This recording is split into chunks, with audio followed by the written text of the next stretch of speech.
17 अगस्त 1947। आज़ादी मिले 2 दिन गुजर चुके थे, लेकिन करोड़ों लोग असमंजस में थे कि वो भारत में हैं या पाकिस्तान में। 17 अगस्त की दोपहर बाद विभाजन आयोग के अध्यक्ष सर सिरिल रेडक्लिफ ने बॉर्डर यानी विभाजन रेखा का ऐलान किया। विभाजन के दौरान अमृतसर, फिरोजपुर और गुरदासपुर पर पाकिस्तान का दावा पुख्ता था, लेकिन लॉर्ड माउंटबेटन के एक लंच ने बाजी पलट दी। दूसरी तरफ सिख बहुल लाहौर लगभग भारत का ही था, लेकिन रेडक्लिफ के एक ख्याल ने उसे पाकिस्तान की झोली में डाल दिया। भारत पाक बंटवारे की लकीर के ऐलान की आज 78वीं सालगिरह है। इस स्टोरी में जानेंगे रेडक्लिफ ने भारत को 2 हिस्सों में कैसे बांटा और लाहौर भारत के हाथ से क्यों चला गया। Cyril Radcliffe. जल्दबाजी में खींची बंटवारे की लकीर। सिरिल रेडक्लिफ पेशे से एक वकील थे, बाद में एक प्रतिष्ठित जज बने। वे अपनी तेज बुद्धि के लिए जाने जाते थे। उन्हें भारत पाकिस्तान के बंटवारे की लकीर खींचने का काम सौंपा गया। माधव गोडबोले अपनी किताब the Holocaust of Indian partition में लिखते हैं कि रेडक्लिफ इससे पहले न तो कभी भारत आए थे और न ही कभी सीमा रेखा खींचने का काम किया था। 30 जून 1947 को सिरिल रेडक्लिफ की अध्यक्षता में बंगाल सीमा आयोग और पंजाब सीमा आयोग का गठन किया गया। 8 जुलाई 1947 को वो भारत पहुंचे। लंदन के द डेली एक्सप्रेस में रेडक्लिफ लिखते हैं कि जब मैं विमान से दिल्ली में उतरा तो भयंकर गर्मी थी। मैं फौरन कैलकुलेट करने लगा कि कितने दिनों में काम खत्म करके घर लौट जाऊंगा। मुझे अपना काम पूरा करने के लिए 5 हफ्ते दिए गए। रेडक्लिफ पंजाब और बंगाल 2 सीमा आयोगों की अध्यक्षता कर रहे थे। उन्हें पता भी नहीं था कि ये क्षेत्र कहाँ हैं। उन्होंने 9 अगस्त 1947 को अपनी अंतिम योजना पेश की। भारत पाकिस्तान को बांटकर नई सीमाओं की घोषणा 17 अगस्त 1947 को की गई। रेडक्लिफ ने 40,000 रुपए की फीस लेने से मना कर दिया और लंदन चले गए और कभी भारत लौटकर नहीं आए। माउंटबेटन ने ऐसे शख्स को चुना जो कभी भारत नहीं आया। भारत के आखिरी वायसराय लॉर्ड माउंटबेटन को भारत पाकिस्तान का बंटवारा कराना था। उनके सामने समस्या थी कि बॉर्डर कौन बनाएगा। माउंटबेटन ने कई लोगों के नाम पर मंथन किया, लेकिन उन्होंने सर सिरिल रेडक्लिफ को चुना। रेडक्लिफ उस समय इंग्लैंड के बेहतरीन जजों में से एक थे। उन्होंने इससे पहले कभी ये काम नहीं किया था। उन्होंने कभी किसी देश की सीमा बांटने के बारे में सोचा तक नहीं था। इससे पहले वे कभी भारत भी नहीं आए थे। जब कुछ लोगों ने आरोप लगाया कि वो आदमी जिसने भारत देखा भी नहीं है, वो इसका बंटवारा कैसे करेगा, तब ब्रिटिश सरकार ने जवाब दिया कि ये बुराई नहीं अच्छाई है। जो कभी भारत नहीं आया वो निष्पक्षता से बिना भेदभाव के बंटवारा करेगा। पहली बार में रेडक्लिफ ने माउंटबेटन को मना कर दिया।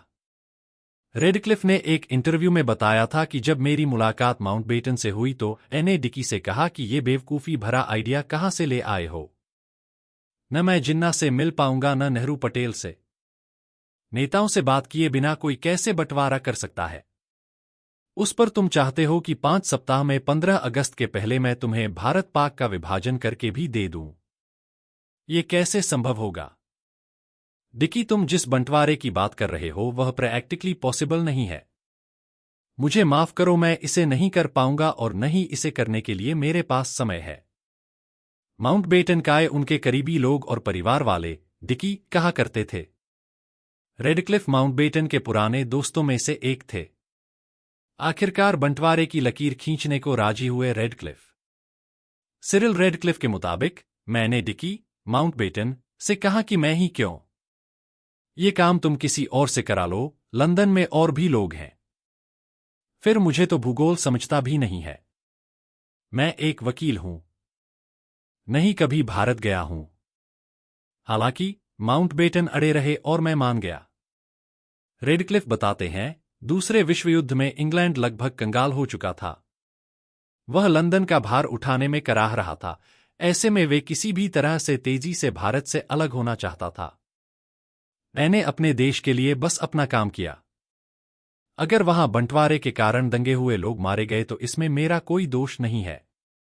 रेडक्लिफ को विभाजन के लिए जो भी स्टाफ दिया गया था उन्हें माउंटबेटन ने साफ निर्देश दिए थे कि कोई भी स्थानीय रेडक्लिफ से नहीं मिलेगा, ताकि वो अपना काम ठीक से कर सकें। माउंटबेटन का मानना था कि जितना रेडक्लिफ से स्थानीय लोग मिले उतना वे फैसलों को प्रभावित करेंगे। पाकिस्तान में बीबीसी के पत्रकार ओवन बेनेट जॉन्स अपनी किताब पाकिस्तान आई ऑन स्टॉर्म में लिखते हैं कि सर रेडक्लिफ के दो फैसलों ने एक नाराजगी भरी बहस को जन्म दिया। पहला फिरोजपुर और दूसरा गुरदासपुर भारत को देना। पाकिस्तान को मिलने जा रहा था फिरोजपुर, माउंटबेटन ने पलट दिया। फिरोजपुर दो तरह से पाकिस्तान के लिए जरूरी और महत्वपूर्ण था। एक यहां सिंचाई का हेडक्वार्टर था, दूसरा यहां एकमात्र शस्त्रागार भी था। पाकिस्तान ये मान चुका था कि नजदीक होने के कारण फिरोजपुर उसे ही मिलेगा। रेडक्लिफ भी तैयार थे, लेकिन माउंटबेटन बीच में आ गए।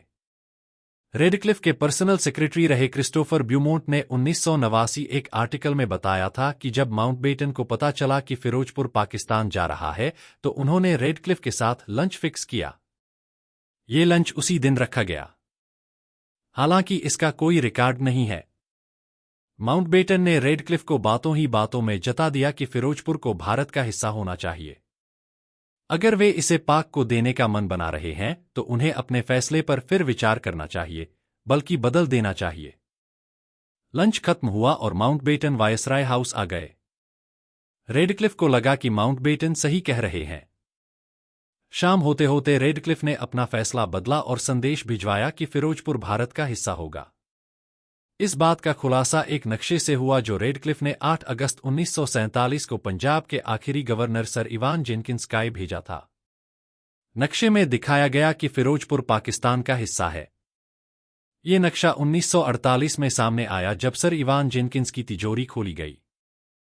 मुस्लिम लीग ने अमृतसर, जालंधर और बीकानेर तक मांगे। रेडक्लिफ का दूसरा विवादित फैसला माना जाता है गुरदासपुर को भारत को देना। पाकिस्तानी राइटर चौधरी मोहम्मद अली अपनी किताब द इमरजेंस ऑफ पाकिस्तान में लिखते हैं कि मुस्लिम लीग ने पूरी कोशिश की थी कि वो पाकिस्तान की बॉर्डर को पूर्व की ओर लाएं। उसने लाहौर संभाग के पूरे हिस्से के साथ जालंधर संभाग के आधे से ज्यादा हिस्से पर दावा किया था। मुस्लिम लीग ने पंजाब सीमा आयोग के सामने अप्लाई किया था कि चूंकि बहावलपुर एक मुस्लिम शासक के अधीन एक मुस्लिम बहुल राज्य था और उसके हित पश्चिमी पंजाब के हितों के समान थे। बीकानेर में भले ही हिंदू राजा हो, लेकिन वो सतलुज का पानी एक नहर से लेते हैं। इस कारण उसे भी पाकिस्तान में होना चाहिए। किताब में लिखा है कि गुरदासपुर जिले में दो मुस्लिम बहुल तहसीलें थीं, गुरदासपुर और बटाला। गुरदासपुर पठानकोट तहसील के साथ भारत को इसलिए दिया गया ताकि उसकी जम्मू कश्मीर के कनेक्टिविटी बनाई सके। अमृतसर जिले में मुस्लिम बहुल तहसील अजनाला भी भारत को दी गई। जालंधर जिले में नकोदर और जालंधर मुस्लिम बहुल तहसीलें थीं, यह भारत को मिलना थी, लेकिन इसे रेडक्लिफ ने भारत को दे दिया। गुरदासपुर पाकिस्तान चला जाता तो अलग हो जाता कश्मीर। सबसे ज्यादा विवाद गुरदासपुर को भारत को दिए जाने को लेकर हुआ। दरअसल यहां की आधी आबादी मुस्लिम थी। इसके बाद भी इसे रेडक्लिफ ने इसे भारत को सौंप दिया। Pakistan the I of storm में लिखा है कि माउंटबेटन ने जून में ही बता दिया था कि मुस्लिम आबादी के बाद भी गुरदासपुर भारत को जा सकता है। 11 मई 1947 को नेहरू और माउंटबेटन की मुलाकात शिमला में हुई। यहां नेहरू ने जता दिया था कि वो फिरोजपुर और गुरदासपुर को भारत का हिस्सा देखना चाहते हैं। गुरदासपुर लेने के पीछे कश्मीर था। द इमरजेंस ऑफ पाकिस्तान के अनुसार मुस्लिम लीग ये मानकर बैठी थी कि फिरोजपुर की तरह गुरदासपुर भी उसे ही मिलेगा। उस समय इसकी 4 तहसीलें गुरदासपुर, बटाला और शकरगढ़ में मुस्लिम बहुमत था। केवल पठानकोट ही हिंदू बहुल था। गुरदासपुर जिला जम्मू और कश्मीर राज्य से सटा हुआ था। यहां से रेल और सड़क संचार बहुत आसान था। यदि रेडक्लिफ गुरदासपुर भारत को नहीं देते तो कभी भी भारत जम्मू कश्मीर तक नहीं जा पाता। पाकिस्तान उसका रास्ता बटाला और गुरदासपुर तहसील में ही रोक लेता। इन दो मुस्लिम बहुल तहसीलों को भी भारत को सौंपकर रेडक्लिफ ने भारत को जम्मू कश्मीर से जोड़ दिया और भारत और पाकिस्तान के बीच सबसे बड़े विवाद का रास्ता दे दिया। एक प्रेस कॉन्फ्रेंस में माउंटबेटन से जब गुरदासपुर को लेकर सवाल पूछा गया तो उन्होंने कहा कि पंजाब के गुरदासपुर जिले में 50.4% आबादी मुस्लिम है, 49.6% आबादी हिंदू है, 0.8% का अंतर है। गुरदासपुर के कई मुस्लिम भारत में रहना चाहते हैं। ये जरूरी नहीं है कि हर मुस्लिम शहर आपको दे दिया जाएगा। मैंने लाहौर भारत को दे ही दिया था, लेकिन वरिष्ठ पत्रकार कुलदीप नैयर अपनी किताब scooped inside stories from the partition to the present में लिखते हैं, मैं सर सिरिल रेडक्लिफ से 1971 में मिला। उन्होंने अपने फ्लैट में मेरा स्वागत किया। मैंने उनसे पूछा कि आपने बंटवारा कैसे किया, तो उन्होंने बताया कि मेरे पास इसके लिए कोई व्यवहारिक ज्ञान नहीं था। हम उपलब्ध डेटा के आधार विभाजन रेखा खींच रहे थे। कुलदीप ने पूछा, लाहौर का किस्सा क्या है? तब रेडक्लिफ ने बताया कि लाहौर तो मैंने आपको भारत ऑलमोस्ट दे ही चुका था। फिर मुझे एहसास हुआ कि पाकिस्तान के पास कोई बड़ा शहर तो है ही नहीं। मैं पहले ही तय कर चुका था कि कोलकाता भारत को दूंगा। लाहौर में हिंदू और सिखों की अच्छी आबादी थी। उनकी वहां संपत्तियां भी खूब थीं। मेरे पास कोई ऑप्शन नहीं था। मुझे पाकिस्तान को बड़ा शहर देना ही था, तो मैंने लाहौर को उन्हें दे दिया। सर, दार्जिलिंग को पाकिस्तान में शामिल कर दीजिए। सीमा आयोग के अध्यक्ष सर सिरिल रेडक्लिफ थे।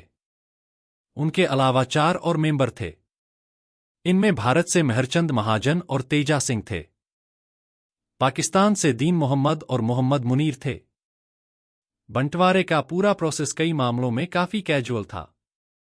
एक किस्से में इसकी बांगी मिलती है। पाकिस्तान के सदस्य ने एक बार रेडक्लिफ को अकेला पाकर कहा, सर आपसे एक रिक्वेस्ट है, आप दार्जिलिंग को पाकिस्तान में शामिल कर दीजिए, क्योंकि मेरा परिवार हर साल गर्मी में दार्जिलिंग जाता है।